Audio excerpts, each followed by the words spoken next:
Hello வணக்கம், இது உங்கள் சிவி ஜோன். ஸோ எல்லோரும் எப்படி இருக்கீங்க? இப்போ பார்த்தீங்கன்னா நம்ம அமித் அவர்கள் காலையிலேயே வந்துட்டு ரொம்ப மனம் வருந்தி விக்ரம் கிட்ட வந்துட்டு பேசிகிட்டு இருக்காரு. என்ன பேசுகிறாருன்னா, அமித் அவர்கள்கிட்ட நேற்று வந்துட்டு சாண்ட்ரா வந்து பேசியிருப்பாங்க. அப்படியே ஃபுல்லாக ட்ராமா மாதிரி வந்திருக்கும்.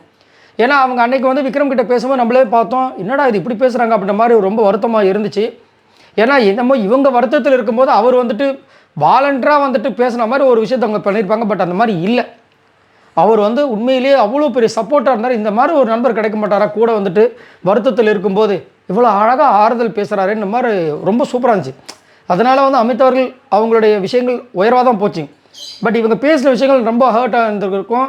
அதை வந்து அவங்களோட மனைவி, நம்ம அமித் அவர்கள் மனைவி கூட வந்து அவங்க சோஷியல் மீடியா ஷேர் பண்ணியிருப்பாங்க. இவருமே ரொம்ப ஃபீல் பண்ணியிருந்தார்.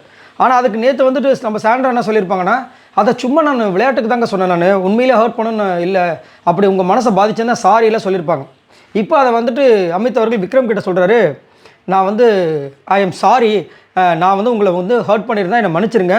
பட் அதை நான் ஃபன்னாக தான் சொன்னேன், சர்க்காஸ்டிக்காக சொன்னேன் அப்படின்ற மாதிரி அவங்க சொன்னாங்க. அதை வந்துட்டு உண்மையிலே அப்படி இருந்தால் ஓகே தான், பட் என்னால் அதை வந்து அப்படி எடுத்துக்க முடியல, ரொம்ப வருத்தமாக இருக்குன்ற மாதிரி சொல்லி ரொம்ப ஃபீல் பண்ணுறாங்க. இப்போ விக்ரம் என்ன சொல்கிறாருன்னா, எடுத்துக்காதீங்க, உங்களுக்கு அதை வந்து எடுத்துக்க முடியல, எடுக்காதீங்க. நான் இப்போ வந்து வியானா பேசின விஷயங்களுக்காக ரொம்ப ஃபீல் பண்ணிட்டு இருந்தேன். அப்போ பிக் பாஸ் எனக்கு என்ன சொன்னார்னா, அந்த பொண்ணு வந்துட்டு எப்படி பார்த்தாலும் உங்கள் கூட ட்ராவல் பண்ண ஒரு கண்டஸ்டன்ட்டாக நினச்சிக்கோங்க.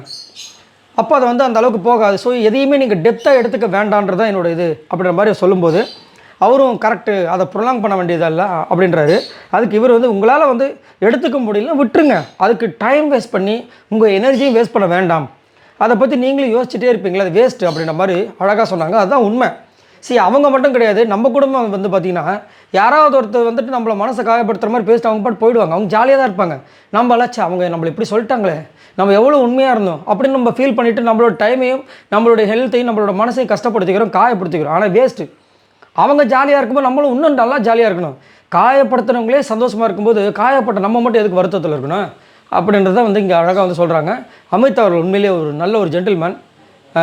ஓகே, அவர் கண்டிப்பாக வந்து ஆனால் ஃபீல் பண்ணுவாங்க. கமருதீன், விஜய் பார்வதி, இந்த வினோத், இந்த 4 பேர் தான் நிறைய விஷயங்கள் பேசியிருப்பாங்க. செம்ம ஃபன்னாக இருந்திருக்கும். ஓகே, இதை பற்றி உங்களோட கருத்துக்களை சொல்லுங்கள். உண்மையிலே சாண்ட்ரா வந்து நேற்று வந்து அமித் அவர்கள்கிட்ட பேசும்போது உங்களுக்கு அது உண்மை மாதிரி தெரிஞ்சுதா, இல்லை இப்போ அமித் ஃபீல் பண்ணுற மாதிரி அது பொய்யா தெரிஞ்சுதா? மறக்காமல் கமெண்ட்ஸ் பண்ணுங்கள். பாய் நண்பர்களே.